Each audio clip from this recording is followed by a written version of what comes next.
Amis cuisiniers japonais, je vous dis le bonjour. Aujourd'hui, on se retrouve pour une recette de okonomiyaki, le okonomiyaki d'Hiroshima, qu'on appellera le Hiroshima Yaki, parce que si vous parlez d'okonomiyaki de Hiroshima à Osaka, ils vont pas du tout apprécier. Ils vont dire non, c'est pas okonomiyaki, c'est Hiroshima Yaki. Donc on va rester sur cette appellation. Et vous allez voir que c'est pas très loin, c'est assez proche, mais il y a quand même des variantes entre le okonomiyaki de Hiroshima et de Osaka. Allez, c'est parti, on lance la recette. Et on passe par les ingrédients d'abord. Allez, c'est parti. Alors, nous aurons besoin de choux, de nouilles soba, de mayonnaise japonaise, des pousses de soja, de la farine d'okonomiyaki, de la sauce okonomiyaki, des oignons blancs, de aonori, des œufs et des fines tranches de porc. Allez, on y va, on commence. On va prendre notre chou. On va prendre un demi-chou ou un quart de chou, ça dépend de la proportion que vous faites. Et on va émincer tout ça.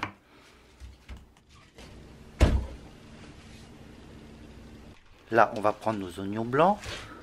Et on va faire la même chose, on va les émincer aussi. Allez, on émince.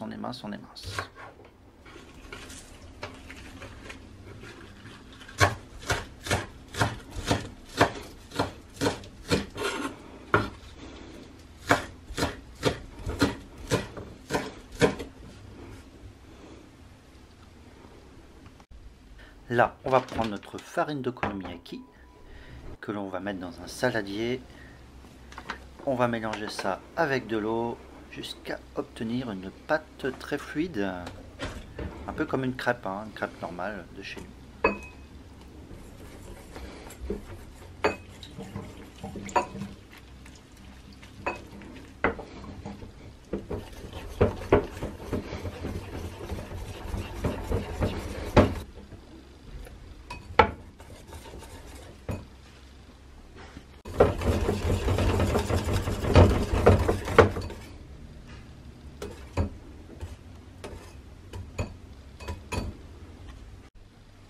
Après, on va prendre une poêle et on va mettre une petite louche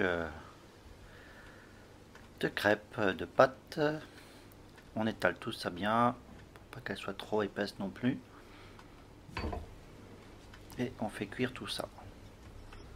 On rajoute ensuite notre chou. Alors on en met pas mal, on met pas mal de chou dessus. Voilà, une belle quantité. On y va, on n'hésite pas. On gagne en épaisseur. Après, je vais rajouter un peu d'oignon blanc dessus. Ah oui, j'ai oublié, le soja.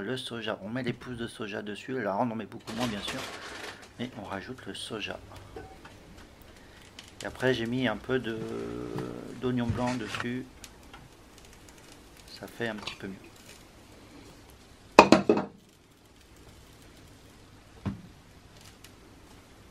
Ensuite, je rajoute mes tranches de porc dessus. Voilà, on met 2, 3, 4, histoire de bien recouvrir.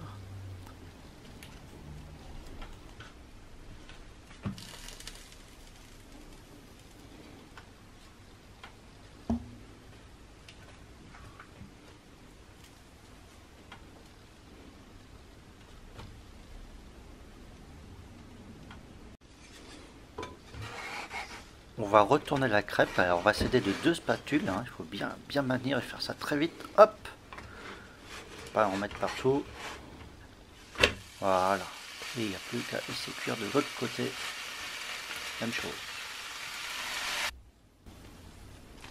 Voilà, on va prendre nos nouilles et on va les faire sauter à la poêle.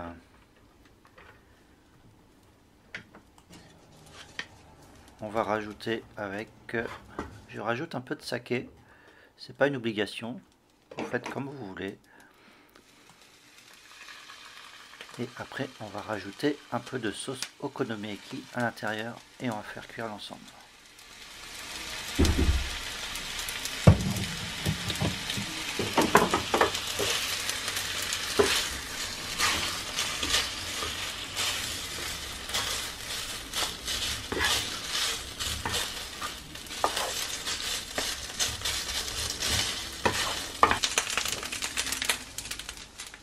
Alors on fait glisser notre préparation que nous avons faite avant sur les nouilles directement. Voilà, comme ça on va les cuire ensemble, ça sera beaucoup mieux.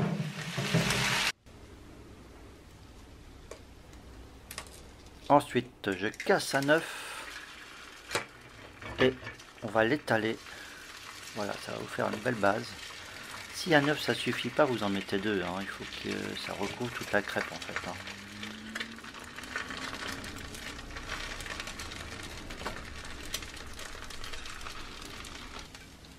Je rajoute directement ma préparation dessus. On aplatit un petit peu avec les spatules.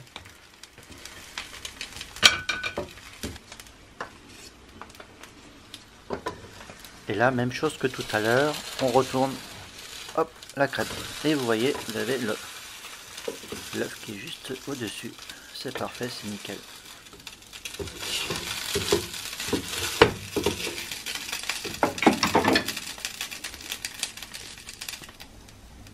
Pour finir, on va rajouter la sauce okonomiyaki. On en met une belle dose et on va l'étaler sur la crêpe entière. Voilà, voilà. C'est parfait. Ensuite, on rajoute de la mayonnaise japonaise. Voilà, on essaye de faire défiler. Bon, là, je le fais moyennement bien. Je suis sûr que vous pouvez y arriver beaucoup mieux que moi. J'utilise la baguette pour faire des petites formes.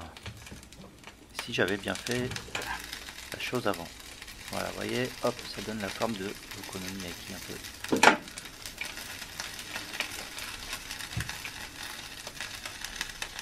Ensuite, je vais rajouter aonori. Alors là, c'est pas aonori, c'est plutôt des algues parce que j'ai pas trouvé d'aonori. Si vous arrivez à en trouver, ça sera beaucoup mieux. Ensuite, je rajoute mon oignon blanc qui a été émincé. Et voilà, c'est fini. Itadakimasu. Oishiso, ça a l'air vraiment très bon.